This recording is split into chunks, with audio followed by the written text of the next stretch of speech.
नमस्कार साथियों, मैं कुमार सूरज आज एक बार फिर से आप सभी का स्वागत करता हूं अपने प्लेटफॉर्म कैरियर टीवी पर। तो जैसा कि आप लोगों को पता है कि जो हमारा एसएससी जीडी है, आरपीएफ कांस्टेबल और हमारे दिल्ली पुलिस की जो वैकेंसी है वो आने वाली है।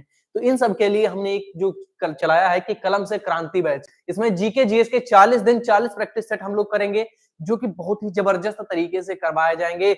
आज के सेट में भैया आपके जो है क्वेश्चन 20 क्वेश्चन रहेंगे, उसके बाद आपको डेली जो है आपके 50 क्वेश्चन करवाए जाएंगे। ठीक है, तो ये आप लोग जो हमारा 40 दिन का टारगेट है, इस टारगेट के साथ में जरूर जुड़ेंगे, ताकि सभी लोग जो हमारा ये 40 डेज टारगेट बनाया गया है, 40 दिन में 40 आपको मॉक टेस्ट करवाए जाएंगे। इन्हीं मॉक टेस्ट को करके आप चले जाओ, किसी भी एग्जाम में चले जाना, वहां पर आपको जीएस का क्वेश्चन बाहर नहीं जाएगा। ठीक है, ये बात आप लोग ध्यान रखना। ठीक है, तो आज जो हमारी ये क्लास रहेगी पर डे डेली बेसिस पे जो हमारी क्लास रहेगी वो आपकी 1:30 बजे से क्लास मिलेगी, 1:30 से दोपहर में आपको ये क्लास मिलेगी और आपको ये 40 डेज का चैलेंज जो है वो एक्सेप्ट करना ही होगा।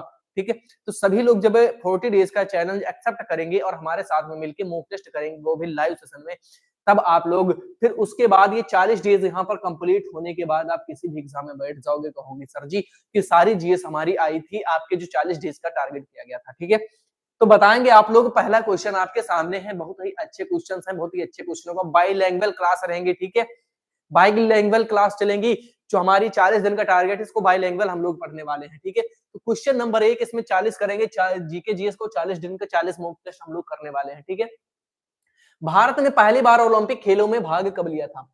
When did India first participate in the Olympic Games? Bharat ने पहली बार ओलंपिक गेमों में भाग कब लिया, आप लोग बताएंगे। क्या भारत जो है उसने 1974 में भाग लिया था, 1972 में, 1920 में, 1928 में? अगर बात करते हैं भैया ओलंपिक की, तो ओलंपिक की शुरुआत कब होती है, आप लोग बताएंगे।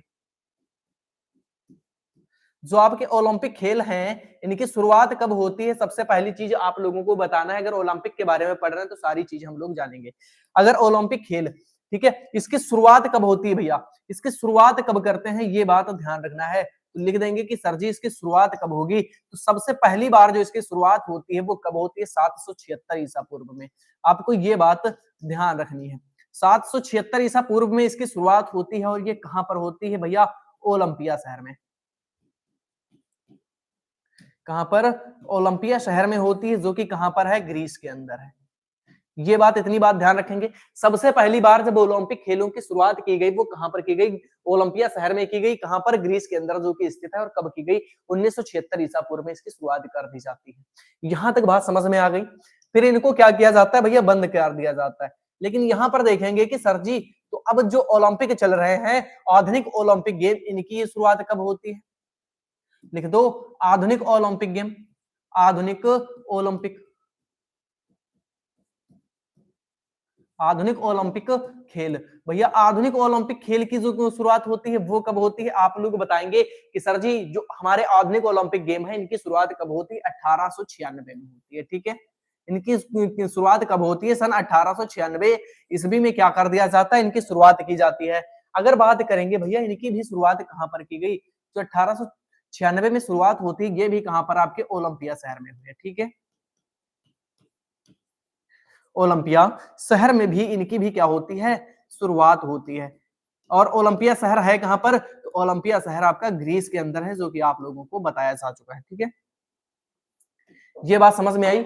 ओलंपिक, आधुनिक ओलंपिक गेम कब शुरुआत की गई, इनकी भैया 1896 ईस्वी में शुरुआत की जाती है। आपके जो पुराने ओलंपिक गेम थे उनकी सबसे पहली बार अगर ओलंपिक कोई खेला गया वो कब खेला गया, आपका 776 ईसा पूर्व में खेला गया। ये बात समझ रखना है। Ankit Sharma, hello sir, hello.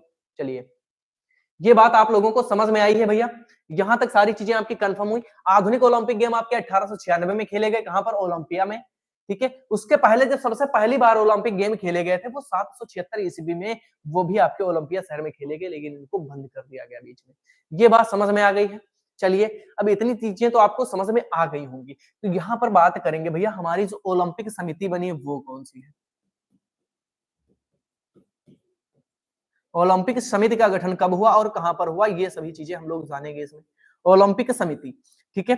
तो बात करते हैं, अगर बात करें ओलंपिक समिति का गठन कब किया जाता है, तो इसका गठन होता है भैया 1894 के अंदर। ये बातें आपको याद रखनी है। ओलंपिक समिति का गठन कब होता है? ओलंपिक समिति जो है इसका गठन कब होता है भैया? तो आप बताओगे कि सर जी 1894 ईस्वी में इसका क्या हुआ था? गठन हुआ। और देश अगर पूछा जाए गठन कहां पर किया जाता है, तो बताओगे स्विट्जरलैंड। ठीक है, कहां पर हुआ था? आप लोग क्या बताओगे इसको भैया? स्विट्जरलैंड आप लोग बताने वाले हो। ये बात समझ में आ गई। जो आपके ओलंपिक समिति की गठन हुई वो कब होती है भैया? वो तो आपके 1894 में हो जाती है। सारी चीजें आपको याद रखनी है भैया, क्योंकि यहां से जो है आपके एग्जाम में क्वेश्चन बनता है सीधा सीधा। सुनील कुमार नमस्ते भैया, नमस्ते। ये चीजें आपको ध्यान रखनी है कि आधुनिक ओलंपिक गेम जो हमारे हैं शुरुआत 1896 में होती है, तो पहली बार खेला गया था 1776 ईसा पूर्व में खेला गया। ओलंपिक समिति का गठन होता है भैया 1894 में। ये सभी चीजें आपको याद रखनी है। ठीक है, ये सन जो है जितने अंडरलाइन किए गए हैं, ये सारी चीजें आपको नोट करनी है, एक एक पॉइंट यहाँ पर नोट करना है। इतनी बात समझ में आ गई।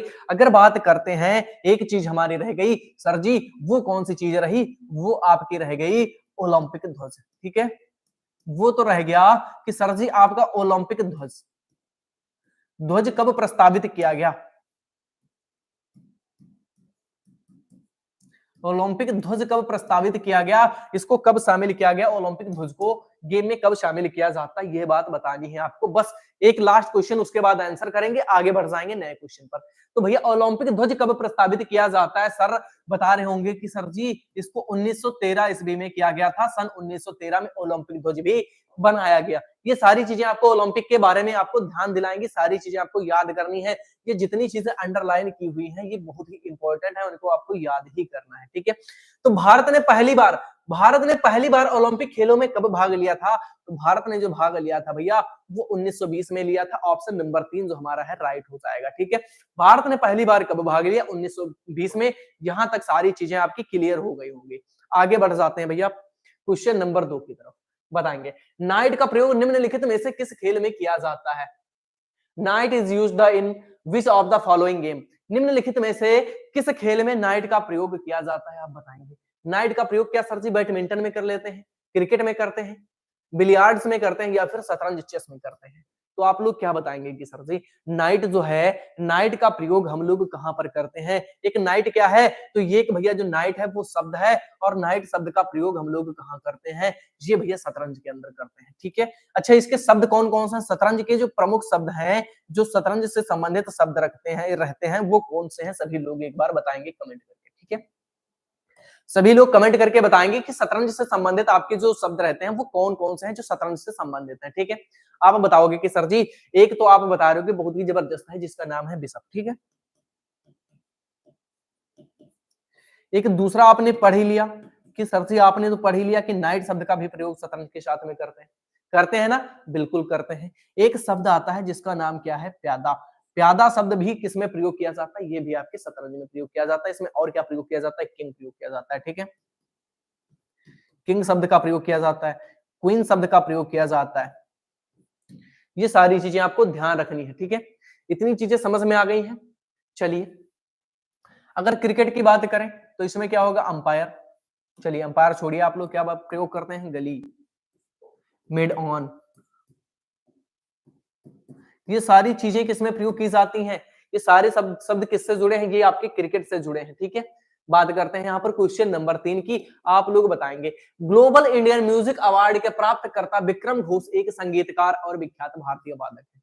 जो भैया आपके ग्लोबल इंडियन म्यूजिक अवार्ड से सम्मानित हुए किए जा चुके हैं, जिनका नाम क्या है? जिनका नाम है सर जी विक्रम घोष। ये किस, जो आपका कौन सा वाद्य यंत्र है जिससे संबंध रखते हैं अपना? किस वादक हैं, किस यंत्र के वादक हैं, किस वाद्य यंत्र के? क्या तानपुरा के हैं, सारंगी वादक है, तबला वादक है, या फिर बांसुरी वादक है? तो आप लोग क्या बताएंगे? भैया एक हमारे हैं विक्रम घोष, जिनको पुरस्कार मिल चुका है कौन सा? ग्लोबल इंडियन म्यूजिक अवार्ड, इससे सम्मानित किए जा चुके हैं। और इनका संबंध किससे रहता है भैया? इनका संबंध रहता है आपके तबला से। ऑप्शन नंबर 3 आपका बिल्कुल करेक्ट हो जाएगा। यहां तक बात समझ में आ गई है। अब बात करते हैं आपके विक्रम घोष। तो सबसे पहली चीज बात करेंगे कि सर जी इनके पिता कौन है जो इनको इतना अच्छा पुरस्कार मिला? तो इनके पिता का नाम क्या है? इनके पिता का नाम क्या है भैया? इनके पिता का नाम है पंडित शंकर घोष। क्या नाम है? आप बताएंगे कि सर जी इनके पिता का नाम क्या है? पंडित शंकर घोष। पंडित शंकर घोष। ठीक है, ये बात समझ में आ गई। पंडित शंकर घोष किसके पिता का नाम है? तो भैया आपके जो विक्रम घोष है उनके पिता का नाम क्या है? पंडित शंकर घोष। अगर यहीं पर आगे बात की जाती है, इनको कौन कौन से पुरस्कार दिए जा चुके हैं आप लोग बताएंगे एक बार। ठीक है, इनको अच्छा बात करते हैं कि हम लोग बात करेंगे ग्लोबल इंडियन म्यूजिक अवार्ड कब दिया गया था। तो ये आपका दिया गया है, किस दिन दिया गया है, किस समय दिया गया है? तो ये जो आपका दिया जाता है 1 अक्टूबर, और सन कौन सा होता है आपका? 2012। कब दिया गया है? 1 अक्टूबर। 1 अक्टूबर सन आपका कौन सा होता है? तो भैया आपका सन होता है 2012, आपको याद रखना है। ठीक है, जो आपका ग्लोबल इंडियन म्यूजिक अवार्ड दिया जाता है वो कब दिया जाता है? 1 अक्टूबर 2012 को दिया जाता है। ये बात समझ में आ गई? आ गई ना? बिल्कुल, अगर समझ में आई है तो लिख देंगे एक बार सब लोग कमेंट बॉक्स में। सारी चीजें हम लोग बाइलिंगुअल करने वाले हैं। इस 40 डेज का जो है वो आपको टारगेट बना के चलना है, और आपके जो 40 सेट होंगे इनको करना ही करना है आप लोगों को। ठीक है, अगर आप लोगों ने ये 40 सेट कर लिए तो अब आप कहोगे कि सर जी हमें जीएस पढ़ने की ज्यादा जरूरत ही नहीं है। 1 मिनट रुकेंगे आप लोग बस।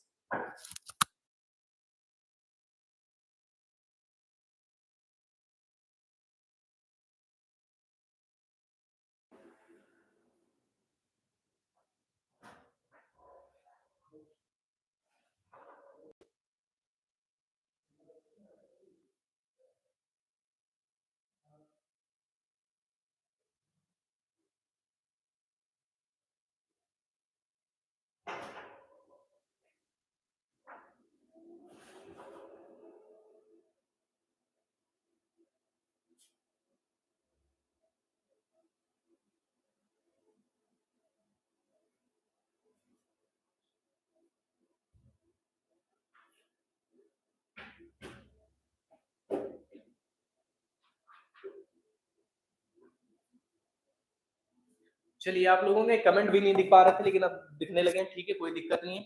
सुनील कुमार कह रहे हैं आगे बढ़िए सर। चलिए, सर हम किसी भी पेपर की तैयारी करती हूँ, मैं ये बैच पढ़ सकती हूँ नॉलेज के लिए। बिल्कुल बिल्कुल, आप अगर आप किसी भी एग्जाम की तैयारी करते हैं, आपका कोई भी एग्जाम है तो इसको पढ़ सकते हैं, क्योंकि इसमें जो क्वेश्चन लिए जाएंगे बहुत ही बेहतरीन क्वेश्चन लिए जाएंगे। ठीक है, तो आप लोगों को ये बैच पढ़ना है। बहुत ही जबरदस्त तरीके से सारी चीजें समझाई जाएंगी। क्वेश्चन नंबर 4 पे बढ़ेंगे हम लोग उससे पहले। ठीक है, बात करते हैं क्वेश्चन नंबर 4।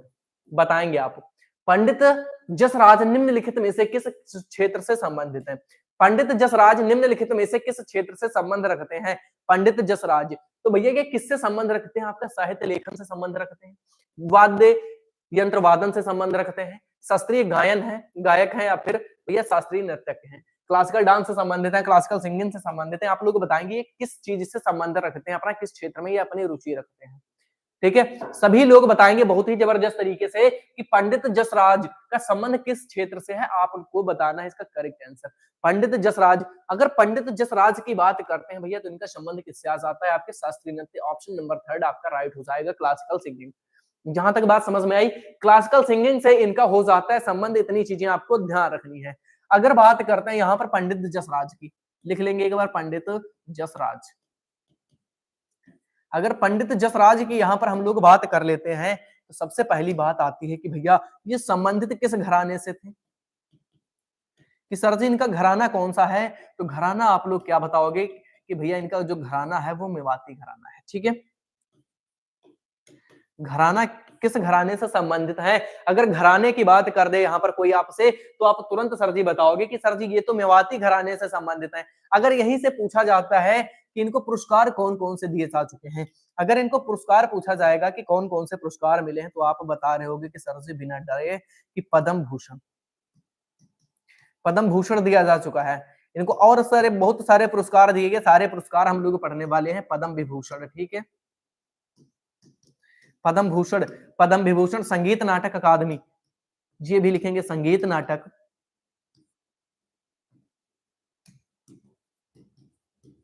संगीत नाटक अकादमी। संगीत नाटक अकादमी पुरस्कार हमारा किस क्षेत्र से संबंध रखता है, किससे संबंधित है? वो आपके जसराज से संबंधित, जो कि इनको दिया गया है। ठीक है, सभी कमेंट करो भाई लोग। चलिए करते रहिए सभी लोग कमेंट। यहां तक बात समझ में आ गई। एक इनको पुरस्कार और दिया जा चुका है जिसका नाम क्या है भैया? लता मंगेशकर पुरस्कार। ठीक है, एक कौन सा पुरस्कार दिया गया है? लता मंगेशकर पुरस्कार, आपको ध्यान रखना है। कौन सा पुरस्कार दिया गया? आप लोग ध्यान रखेंगे कि सर जी लता मंगेशकर पुरस्कार। ठीक है, इतनी बात समझ में आ गई कि इनको कितने पुरस्कार दिए गए? इनको 4 पुरस्कार दिए गए हैं भैया।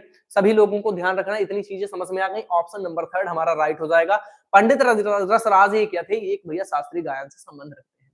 यहां तक बात कंफर्म हो गई होगी। पढ़ेंगे क्वेश्चन नंबर 5। ठीक है, in which city is the famous Meenakshi temple located? किस शहर में प्रसिद्ध मीनाक्षी मंदिर स्थित है? जो भैया हमारा मीनाक्षी मंदिर है वो किस शहर में स्थित है? आप लोग बताएंगे। बड़ा ही फेमस रहता है आपके लिए मीनाक्षी मंदिर, जो आपकी एसएससी के लिए बहुत ही इंपॉर्टेंट है। अगर आप एसएससी का कोई भी एग्जाम देने जाएंगे उसके लिए बहुत ही इंपॉर्टेंट है, चाहे आपका एसएससी जीडी हो, एसएससी सीजीएल, एसएससी एमटीएस। ठीक है, कोई भी अगर एग्जाम में जाते हैं एसएससी तो वहां के लिए बहुत ही इंपॉर्टेंट क्वेश्चन है, मीनाक्षी टेम्पल कहां पर है? क्या आपका मैसूर में है, मदुरै में है, हलेबिड्डू में है, या फिर एहोले में है? आप लोग बताएंगे ये कहां पर है आपका मीनाक्षी टेम्पल। सभी लोग कमेंट करें भाई, सभी लोग कमेंट करके बताएं इसका करेक्ट आंसर क्या हो जाएगा। सभी लोग बताएंगे। एक बार सुनील कुमार का आ चुका है ऑप्शन नंबर बी। कहां पर बता रहे हैं? मदुरै बता रहे हैं, बहुत बढ़िया, वेरी गुड। कहां पर है? मदुरै में स्थित है। आपको ध्यान रखना है ऑप्शन नंबर आपका जो है वो 2 बिल्कुल राइट होने वाला है, कोई दिक्कत नहीं होनी चाहिए। यहां तक सारी चीजें आपको समझ में आ जानी चाहिए। अच्छा, अगर बात करेंगे मदुरै है कहां पर, तो ये भैया आपके तमिलनाडु में है। ठीक है, कहां पर है? तमिलनाडु में है। ये बात समझ में आई। मदुरै किस शहर में है? तो मदुरै जो है वो आपका तमिलनाडु में स्थित है। और भैया ये क्या है? तमिलनाडु की, लिख देंगे भैया,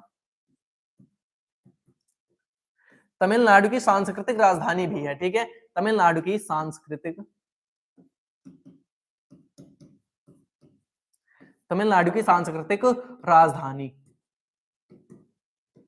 ये बात ध्यान रखना है। अगर कभी भी एग्जाम में पूछ सकता है कि सर जी तमिलनाडु की सांस्कृतिक राजधानी क्या है, अगर मदुरै बताना है। अगर पूछे तमिलनाडु की राजधानी क्या है, अगर सांस्कृतिक राजधानी आपसे पूछेगा, ठीक है, पेन चेंज कर लेते हैं भैया। अगर आपसे पूछता है सांस्कृतिक राजधानी क्या है सर, अगर आपसे पूछता है सांस्कृतिक राजधानी क्या है, तो आपका मदुरै हो जाएगा। ठीक है, यहां से मदुरै पहुंच जाओगे। अगर राजधानी आपसे सिंपल पूछ लेता है, तो राजधानी आप लोगों को पता ही है, तमिलनाडु की राजधानी क्या है? चेन्नई। ठीक है, ये बात आपको याद रखनी है। यहां से आपके एग्जाम में क्वेश्चन बनेगा और आप लोगों को कंफ्यूज नहीं होता। तमिलनाडु में, बहुत बढ़िया, वेरी गुड, वेरी गुड। ये चीजें आपको समझ में आ गई हैं। चलिए, अच्छा, अगर बात करेंगे जो आपका शहर है एक मदुरै, जो आपका मदुरै शहर है, ये किस नदी के तट पर है? ये कौन सी नदी के तट पर बना है? आप लोग क्या बताएंगे? वैगई नदी के तट पर। नदी कौन सी है इसके तट पर? वैगई नदी के तट पर। ठीक है, वैगई, वैगई नदी के तट पर आपको ध्यान रखना है। जो चीजें आपकी फेमस होती हैं उसके लिए पूछ लेता है कि किस नदी के तट पे है, तब आप कंफ्यूज हो जाओगे। लेकिन अगर आपसे पूछे मीनाक्षी टेम्पल किस नदी के तट पर स्थित है, तो आपको बताना है वैगनई नदी के तट पर, जो कि मदुरै में स्थित है। ये सारी चीजें आपको याद रखनी है यहाँ से। ठीक है, जितनी चीजें यहाँ पे लिखी जाएंगी इंपॉर्टेंट चीजें ही लिखी जाएंगी, फालतू चीजें नहीं लिखी जाएंगी। आगे बढ़ जाते हैं हम लोग, आगे बढ़ जाते हैं। बताएंगे नेक्स्ट क्वेश्चन, आप लोग इसका आंसर क्या बताएंगे? ठीक है, इन विच रीजन इज मटकी डांस फेमस? अच्छा, अगर बात करें कि मटकी नृत्य जो है वो किस क्षेत्र में प्रसिद्ध है, मटकी नृत्य किस क्षेत्र के लिए प्रसिद्ध है? कि आपका मालवा के लिए, निमाड़ के लिए, बुंदेलखंड के लिए, या फिर बघेलखंड के लिए? तो आप लोग क्या बताएंगे कि सर जी अगर मटकी नृत्य की बात करते हैं तो ये हमारा फेमस कहाँ के लिए हो जाता है? आपका मालवा के लिए हो जाता है। पता नहीं भैया किसी का मोबाइल खराब है कि नहीं खराब है, लेकिन आप लोग तैयारी करते रहो, बस इतनी बात है, पढ़ते रहो बस। आप कमेंट करो या ना करो, बस आपको पढ़ना चाहिए। ठीक है, ऑप्शन नंबर बता रहे हैं सी, बुंदेलखंड। भैया आपका जो बुंदेलखंड है वो ऑप्शन हो जाएगा गलत। ठीक है, और बुंदेलखंड और बघेलखंड में नहीं होगा। आपको बताना है ऑप्शन नंबर 1 मालवा या फिर ऑप्शन नंबर 2 निमार, इसमें कहां पर होगा? ऑप्शन नंबर 2 में आपको सिलेक्ट करना है। आपके 50% चांस है जो आप सही कर पाओ। अगर एक बार भी पढ़े होगे इसको सही कर दोगे बिल्कुल, देखते देखते। बताओ भैया, ऑप्शन नंबर ए, अस्मिता चौधरी, बिल्कुल राइट। कहां पर है भैया? मटकी नृत्य कहां का फेमस जो है आपका डांस है, वो आपका मालवा का डांस है। ठीक है, ऑप्शन नंबर ए आपका राइट हो जाएगा, कोई दिक्कत नहीं होनी चाहिए। ठीक है, इतनी चीज समझ में आ गई। अगर बात करें मालवा किस प्रदेश में पड़ता है, तो ये आपका मध्य प्रदेश में पड़ता है। ये बात भी ध्यान रखनी है। यहां तक बात समझ में आ गई। मटकी नृत्य कहां से संबंधित है? आपके मालवा से संबंधित है। क्वेश्चन नंबर 7, कर्क रेखा भारतीय राज्यों से होकर गुजरती है। भैया जो आपकी कर्क रेखा है वो कितने भारतीय राज्यों से होकर गुजरती है, आप लोग बताएंगे। Malwa, very good. अगर बात करते हैं यहाँ पर कर्क रेखा, टॉपिक ऑफ आंसर, ठीक है। कर्क रेखा कितने भारतीय राज्यों से गुजरती है? कर्क रेखा जो है इसको किस नाम से जानते हैं? इसको किस नाम से जानते हैं भैया? 23.5 डिग्री नॉर्दर्न लैंगिट्यूड, ठीक है, उत्तरी अक्षांश। कर्क रेखा को किस नाम से जानते हैं? 23.5 डिग्री उत्तरी अक्षांश के नाम से भी जानते हैं, ये बात भी आपको ध्यान रखनी है। और कर्क रेखा भारतीय राज्यों से गुजरती है, कितने भारतीय राज्यों से गुजरती है? भारतीय राज्य, आप लोग बताएंगे एक बार, कितने भारतीय राज्य हैं सर जी? तो भारतीय राज्य कौन कौन से हैं लिख लेते हैं एक बार, उसके बाद में हम लोग बताने वाले हैं आपको कितने राज्यों से गुजरती है। अगर बात भारतीय राज्यों की आती है तो सबसे पहले हम लोग कहां पहुंचेंगे? गुजरात, ठीक है। कहां से निकलती है? गुजरात, राजस्थान, गुजरात, राजस्थान, मध्य प्रदेश, गुजरात, राजस्थान, मध्य प्रदेश, फिर आपका कौन सा? छत्तीसगढ़, छत्तीसगढ़, झारखंड, छत्तीसगढ़, झारखंड, पश्चिम बंगाल, पश्चिम बंगाल, त्रिपुरा, और एक आपका बचा भैया मिजोरम, ठीक है। नीचे ही लिख देते हैं, वहां पर नहीं आएगा, कोई दिक्कत नहीं है, नीचे लिख देंगे हम लोग मिजोरम, ठीक है। समझ में आ गया? कितने राज्यों से गुजरती है आपकी जो आपकी कर्क रेखा है, वो कितने राज्यों से गुजरती है भैया? गुजरात, राजस्थान, मध्य प्रदेश, छत्तीसगढ़, झारखंड, पश्चिम बंगाल, त्रिपुरा और मिजोरम। चलिए आंसर क्या देखने को मिल रहे हैं? याद करने की ट्रिक बता दीजिए। बिल्कुल, अभी आपको ट्रिक भी बताई जाएगी, कोई दिक्कत नहीं है।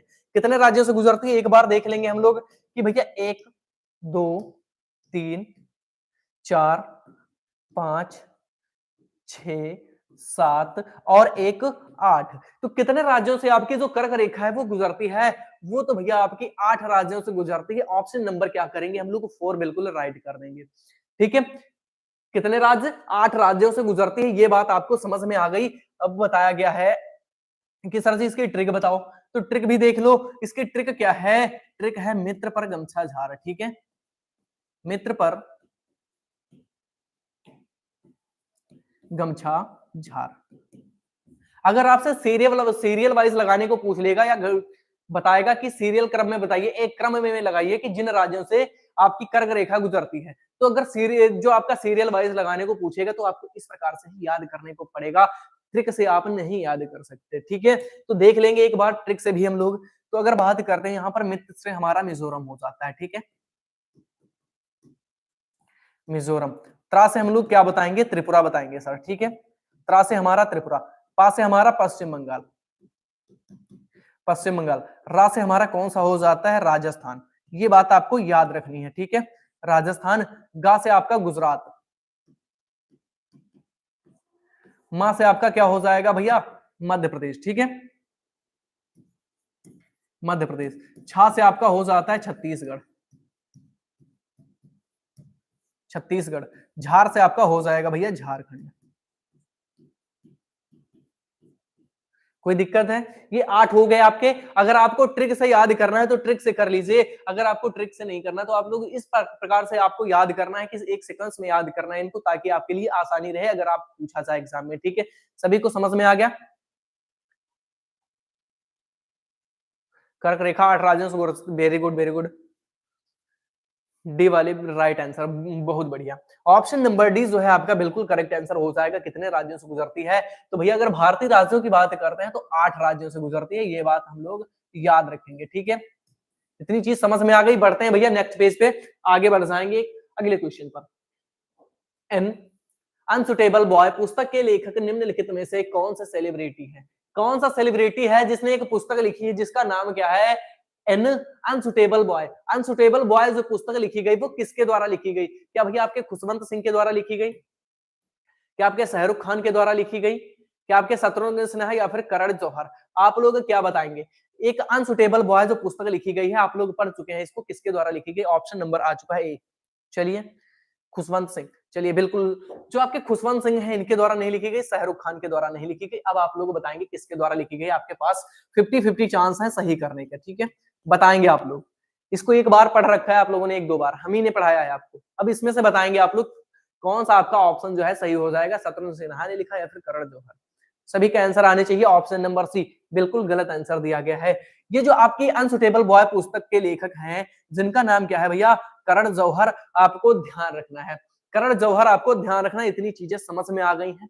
इनकी ये जो पुस्तक है, ये इसका प्रकाशन कब हुआ था, इस पुस्तक का प्रकाशन कब हुआ था, तो प्रकाशन कब हुआ था, 9 जनवरी 2017, आपको याद रखना है, ठीक है। 9 जनवरी 2017 को इनकी पुस्तक का प्रकाशन हुआ था। और अगर बात करते हैं सर जी इसकी भाषा क्या रही होगी, अगर भाषा की बात कर दे आपसे तो भाषा कौन सी थी, अंग्रेजी, जो कि आपको पुस्तक के नाम से भी पता चल सकता है कि पुस्तक का नाम किस लैंग्वेज में है। किरण नहीं, करण जौहर होगा, ठीक है। इतनी चीज समझ में आ गई। ऑप्शन नंबर डी आपका जो है बिल्कुल राइट हो जाएगा। आगे बढ़ जाते हैं नेक्स्ट क्वेश्चन पर। क्वेश्चन नंबर 9, निम्नलिखित में से कौन भारत को एक धर्मनिरपेक्ष राज्य के रूप में वर्णित करता है। वो इसमें से कौन सा है जो भारत को एक धर्मनिरपेक्ष के रूप में घोषित करता है भैया। धर्मनिरपेक्ष राज्य कौन बनाता है भारत को, ये चीज आपको बतानी है, डिस्कस करना है यहाँ पर। सभी लोग बताएंगे इसका करेक्ट आंसर क्या हो जाएगा। बिल्कुल परफेक्ट आंसर आना चाहिए सभी का। चलिए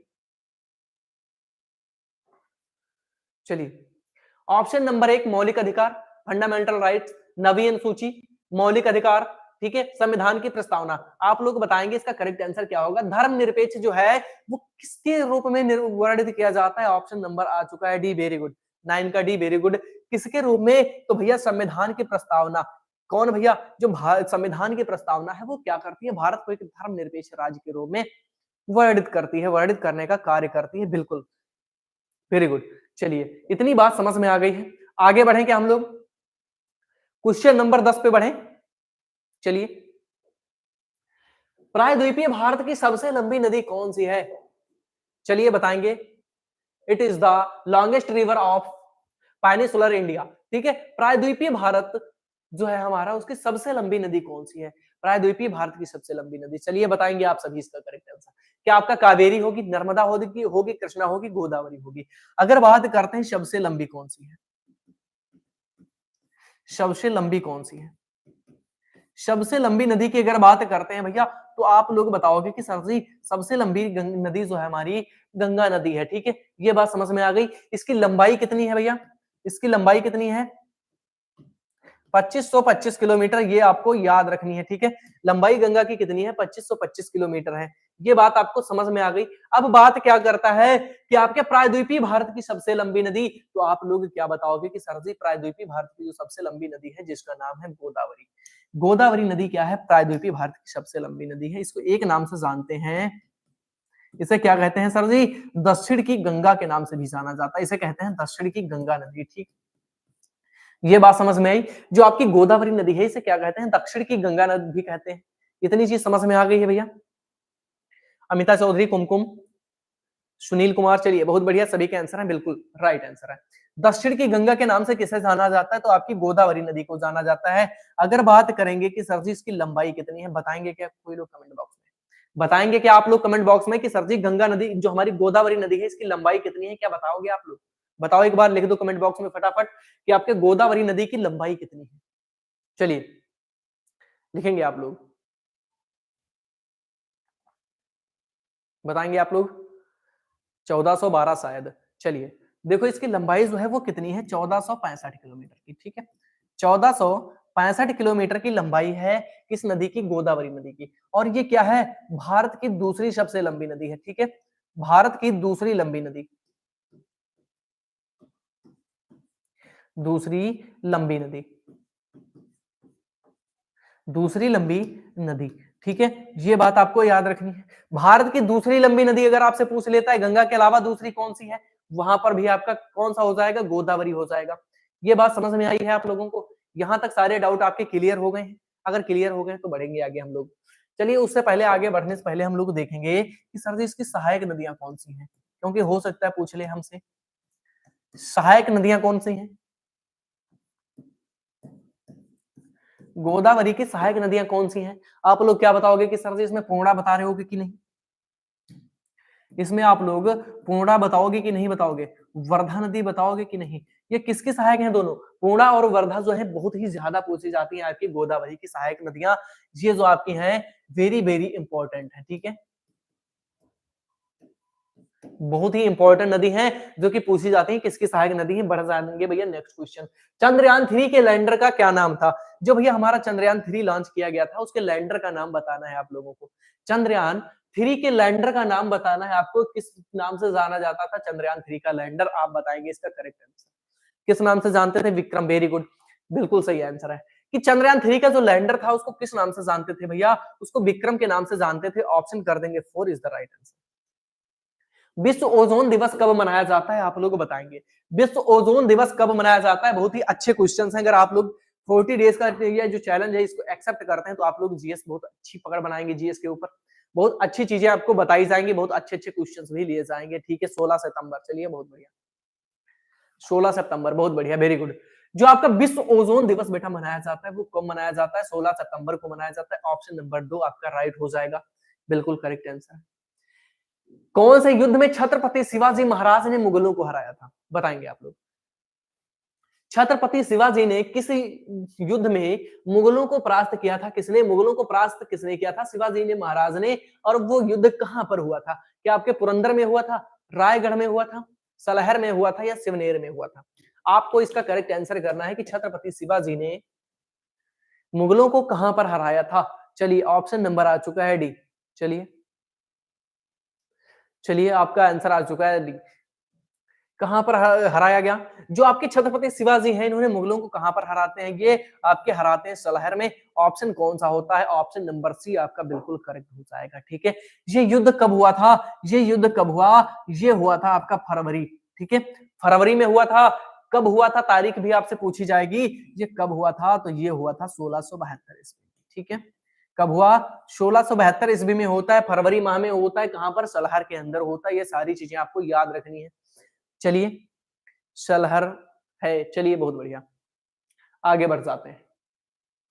किस घटना के बाद महात्मा गांधी जी ने दूसरे गोलमेज सम्मेलन में भाग लिया था? अगर बात करते हैं कि जो महात्मा गांधी जी थे इन्होंने दूसरा गोलमेज सम्मेलन में भाग लिया, कि किस घटना के बाद इन्होंने भाग लिया था? बताएंगे आप लोग। अच्छा, गोलमेज कितने हुए थे? कितने गोलमेज हुए थे भैया? गोलमेज जो आपके सम्मेलन हुए वो कितने सम्मेलन हुए थे? बताएंगे क्या कोई आप? कितने गोलमेज सम्मेलन हुए थे? सभी साथियों के आंसर आने चाहिए 3। Very good. कब कब हुए थे? गोलमेज सम्मेलन तो 3 हो गए। ये कब कब हुए? सभी चीजें आप लोग बताएंगे, इसके बाद सारी चीजें डिटेल में हो जाएंगी। कब कब हुए थे? 30, 31, 32, वेरी गुड। कब कब हुए? 30 में हुआ, 1930, 1931 और 1932, ठीक है। 1930, 1931 और कब? 1932 में हुआ, ठीक है। ये 3 आपके गोलमेज सम्मेलन होते हैं। महात्मा गांधी जी किसमें भाग लेते हैं? महात्मा गांधी जी जो भाग लेते हैं वो किसमें भाग लेते हैं? 1931 का जो गोलमेज सम्मेलन होता है इसी में भाग लेते हैं। कौन है आपके? महात्मा गांधी जी। ये चीज समझ में आ गई? कुमकुम, ठीक है, अमिताभ, कुम सभी के। चलिए सेकंड में, बहुत बढ़िया। अगर बात करें यहां पर कि तीनों में भाग लेने वाला कौन था? तीनों में भाग किसने लिया था? बताएंगे क्या आप? तीनों में भाग किसके द्वारा लिया गया था?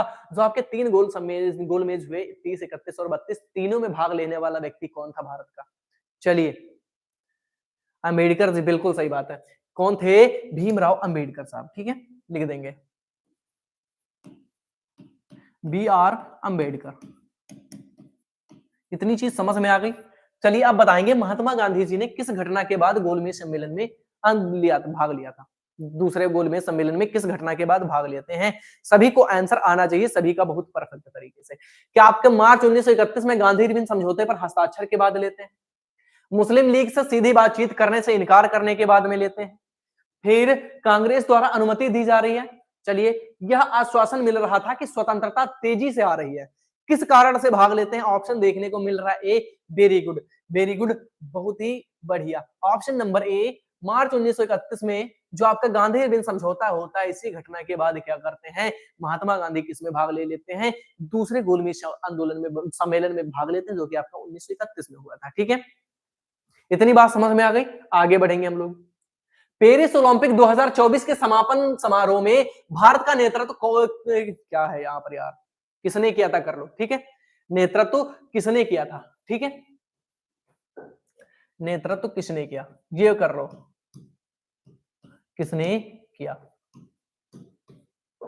जब 2024 का जो आपका पेरिस ओलंपिक अभी हुआ था, इसमें जब समापन इसका हुआ तो भारत का नेतृत्व किसने किया था, किसके द्वारा किया गया था, आपको बताना है। क्या ऑप्शन नंबर 1 सरबजोत सिंह, मनु भाकर, अभिनव बिंद्रा या फिर नीरज चोपड़ा, तो आप लोग बताएंगे भैया। समापन में किसने नेतृत्व किया था, तो आप सभी का आंसर क्या देखने को मिल रहा है, चलिए कुमकुम बता रही मनु भाकर, वेरी गुड। किसने किया भैया, समापन में किसने किया था नेतृत्व भारत का, वो करने वाली कौन थी, मनु भाकर। ये किससे संबंधित थी, ये किससे संबंधित है भैया, एयर राइफल से, किससे,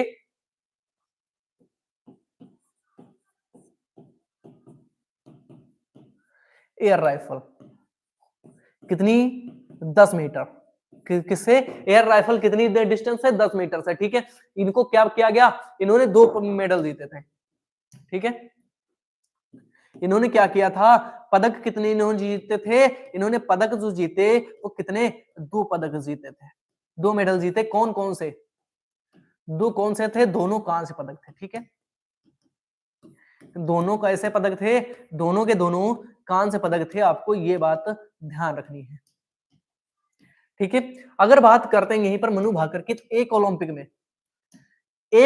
में 2 पदक जीतने वाली पहली भारतीय महिला भी बनी है, ठीक है। एक ओलंपिक में 2 पदक जीतने वाली पहली भारतीय महिला भी बनी है, आगे बढ़ जाएंगे। भूस्खलन पूर्वानुमान और डेटा प्रसार के लिए केंद्रीय मंत्री जी किशन रेड्डी द्वारा लॉन्च किए गए ऐप और वेबसाइट का नाम क्या है, भैया। जो आपका भूस्खलन पूर्वानुमान और डेटा प्रसार के लिए जो केंद्रीय मंत्री किशन रेड्डी जी थे, इन्होंने एक ऐप लॉन्च किया था, उसका नाम क्या रखा गया है, भूस्खलन मोबाइल ऐप और जियो से पोर्टेबल, भूस्खलन मोबाइल ऐप या भू संकेत वेब पोर्टल, भूस्खलन अलर्ट मोबाइल ऐप और भूमिच्छा वेब पोर्टल, आपदा तैयारी मोबाइल ऐप और जियो फोरकास्ट वेब पोर्टल। आप लोग इसका करेक्ट आंसर बता पा रहे होंगे, बिल्कुल करेक्ट आंसर, बहुत ही जबरदस्त तरीके से क्वेश्चन नंबर 16 का आंसर आना चाहिए। चलिए क्या हो जाएगा आपका, कि जो ऐप लॉन्च किया गया था उसका नाम क्या रखा गया था भैया, भूस्खलन मोबाइल ऐप और भू संकेत वेब पोर्टल, ठीक है। ऑप्शन कौन सा हो जाएगा, ऑप्शन नंबर 2 आपका करेक्ट हो जाएगा, कोई दिक्कत है यहाँ पर।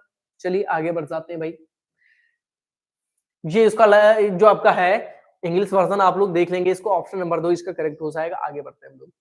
T20 अंतरराष्ट्रीय में 200 छक्के लगाने वाले पहले बल्लेबाज कौन बने, ठीक है। T20 अंतरराष्ट्रीय में 200 छक्के मारने वाले पहले बल्लेबाज कौन बने हैं, आप लोग बताएंगे। V is the right answer, very good. चलिए बताएंगे, T20 अंतरराष्ट्रीय में 200 छक्के किसने मारे सबसे पहले, Chris Gayle, Babar Azam, Jos Buttler, Rohit Sharma. आप लोग बताएंगे, सभी लोग, इनका संबंध कहां से है और सभी चीजें बतानी है यहाँ पर, ठीक है। आप लोग को ऑप्शन नंबर सी, चलिए रोहित शर्मा, वेरी गुड। किसका आंसर है, रोहित शर्मा जिसका आंसर है, बिल्कुल करेक्ट आंसर दिया गया है, ऑप्शन नंबर 4 बिल्कुल करेक्ट हो जाएगा, ठीक है। सी विल बी राइट आंसर, सी नहीं है भैया, ऑप्शन नंबर कुमकुम के द्वारा सही दिया गया है, ऑप्शन कौन सा, रोहित शर्मा। इन्होंने कब ये जो इनको ये उपलब्धि मिली किस मैच के दौरान, जो T20 वर्ल्ड कप के दौरान ऑस्ट्रेलिया में जो 42 गेंदों 92 रन की पारी खेली गई, वहां पर इनको ये उपलब्धि हासिल। रोहित शर्मा का संबंध कहां से है, तो रोहित शर्मा का संबंध किस देश से है, भारत के साथ में है। जोस बटलर का संबंध कहां से है, तो आप बताएंगे कि सर से इंग्लैंड, ठीक है। अगर बाबर आजम का पूछा जाए तो अपना नालायक पड़ोसी देश आपका कौन सा है, आप जान जाओगे, ठीक है, पाकिस्तान। अगर क्रिस गेल का संबंध पूछा जाता है तो क्या बताओगे, वेस्ट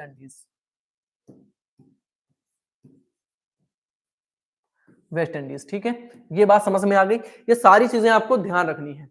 कौन सा प्लेयर कहां से संबंध रखता है, पाकिस्तान, चलिए बहुत बढ़िया, महाराष्ट्र, बिल्कुल।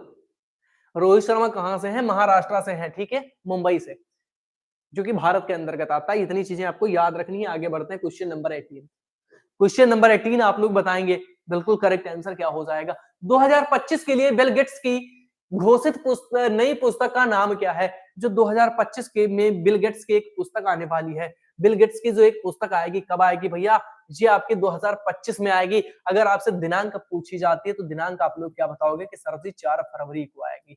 4 फरवरी को आएगी, तो उसी दिन क्या है, जिस दिन ये आएगी उसी दिन क्या है, एसएससी जीडी। ठीक है, एसएससी जीडी का एग्जाम की शुरुआत भी होगी आपकी 4 फरवरी से, ये बात ध्यान रखना है। ठीक है, इतनी चीज समझ में आ गई। आपको ध्यान रखना है कि जो बिल गेट्स की एक नई पुस्तक है वो किस दिन आने वाली है, जिस दिन आपका एसएससी जीडी का एग्जाम है। ठीक है, चलिए कौन सी पुस्तक है, कोड ब्रेकर है, डिजिटल क्रांति है, समय के द्वार है, या फिर सोर्स कोड है। आप लोग बताएंगे कि सर जी 2025 में जो बिल गेट्स अपनी पुस्तक लॉन्च कर रहे हैं, घोषित कर रहे हैं, उसका नाम क्या है, उसका नाम है भैया सोर्स कोड। बिल्कुल राइट आंसर दिया गया है यहाँ पर। ठीक है, ऑप्शन नंबर 4 बिल्कुल करेक्ट हो जाएगा, कुमकुम के द्वारा दिया गया आंसर जो है बिल्कुल सही है। सर जी फिर मैच स्टार्ट है, कहां से स्टार्ट है भैया मैच? चलिए ये चीजें आपको ध्यान रखनी है, कहां से स्टार्ट है सुनील कुमार, बताएंगे एक बार आप। धावन सोडे का रासायनिक नाम क्या है? Sodium chloride, sodium hydrogen carbonate, sodium carbonate, sodium hydroxide. धावन सोडे का जो रासायनिक नाम है वो क्या है, बताएंगे आप लोग। धावन सोडे का नाम बताएंगे आप लोग, वासंग सोडा। ठीक है, सभी लोग बताएंगे इसका करेक्ट आंसर क्या हो जाएगा। ऑप्शन नंबर 3 आ रहा है, चलिए क्या है, सोडियम कार्बोनेट। चलिए बहुत बढ़िया, क्या है, जो धावन सोडा है उसका रासायनिक नाम क्या है? ठीक है, इसका रासायनिक नाम क्या है, सोडियम कार्बोनेट। अगर आपसे सूत्र की बात करती है, करी जाती है, तो क्या बताओगे? अगर इसका सोडियम कार्बोनेट का आपका जो रासायनिक सूत्र है वो आपसे पूछ लिया जाए तो क्या बताओगे? क्या बताओगे आप लोग, बताओ एक बार। चलिए क्या बताओगे? Na2CO3, Na2CO3, ये किसका रासायनिक सूत्र आपका हो जाएगा? सोडियम कार्बोनेट धावन सोडा। ऑप्शन नंबर 3 आपका करेक्ट हो जाएगा, कोई दिक्कत नहीं होगी। अगर यहीं पर बात करते हैं किस संघ के प्राणियों के संधि युक्त पाद होते हैं, वो कौन सा संघ है जिसके प्राणी होते हैं, जिसके जो प्राणी होते हैं किस संघ में, जिनके पाद होते हैं, संधि युक्त पाद होते हैं, आपको ध्यान रखना है। जैसे आपकी मान लीजिए जो चींटी होती है, चींटी के जो ऐसे 2 निकले होते हैं जिनको एंटीना भी कहते हैं। ठीक है, जिनको एंटीना कहते हैं। ठीक है, इतनी बात समझ में आ गई, ज्वाइंट लिप बाल्म्स जिनको बोलते हैं, ये चीज समझ में आई है। तो संधि युक्त पाद किनके होते हैं, किस संघ में होते हैं? मोलस्का में होते हैं, नेमेटोडा में होते हैं, आर्थ्रोपोडा में होते हैं, या इकाइनोडर्मेटा में होते हैं। आप लोग इसका करेक्ट आंसर करेंगे सभी लोग।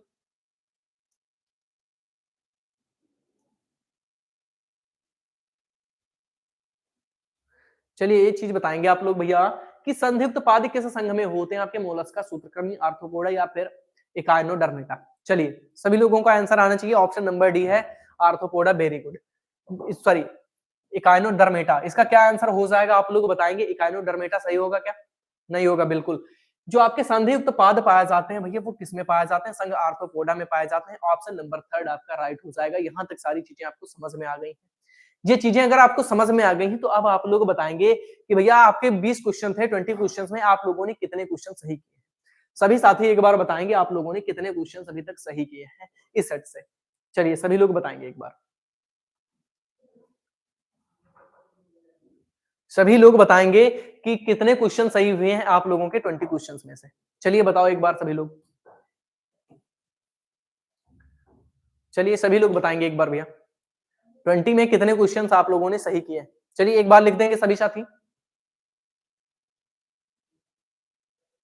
चलिए किसी का आंसर नहीं आ रहा है। फिर से एक बात कहनी है कि जो कलम से क्रांति बैच है, इसकी जो जीके जीएस है, आपको ये 40 डेज का चैलेंज जो है वो एक्सेप्ट करना ही होगा। ठीक है, अगर आपने 40 डेज का चैलेंज एक्सेप्ट कर लिया है,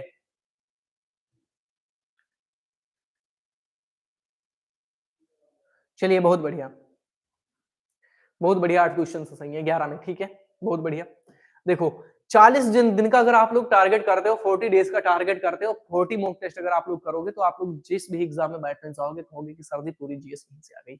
आपका एसएससी जीडी हो गया, आरपीएफ कांस्टेबल आपका 8 जनवरी से स्टार्ट है। ठीक है, आपका दिल्ली पुलिस की जो वैकेंसी है वो आपकी सितंबर में आने वाली है, सितंबर में आएगी। और इसका जो आपका एग्जाम होगा वो कब होगा भैया? वो होगा नवंबर में। एसएससी का कैलेंडर जारी हुआ है, उसमें बता दिया गया है, सारी चीजें जो है आपकी बताई गई हैं। ठीक है, तो इस पर एक डिटेल वीडियो भी आपको आज मिलेगा शाम को, तो सभी लोग उस वीडियो को जरूर देखेंगे अगर वो दिल्ली पुलिस में फॉर्म फिल करना चाहते हैं। और आप लोग बताएं कि जो 40 डेज का चैलेंज है इसको आप लोग एक्सेप्ट कर रहे हैं कि नहीं कर रहे हैं, बताएंगे कमेंट करके। सभी लोग करेंगे कि नहीं? 6 में 5 सही है, वेरी गुड भैया अमिता। चलिए बताएंगे आप लोग ये 40 डेज का चैलेंज एक्सेप्ट करते हैं लोग। चलिए तो आज था डे फर्स्ट और कल मिलते हैं डे सेकंड के साथ में, तब तक के लिए जय हिंद, जय भारत।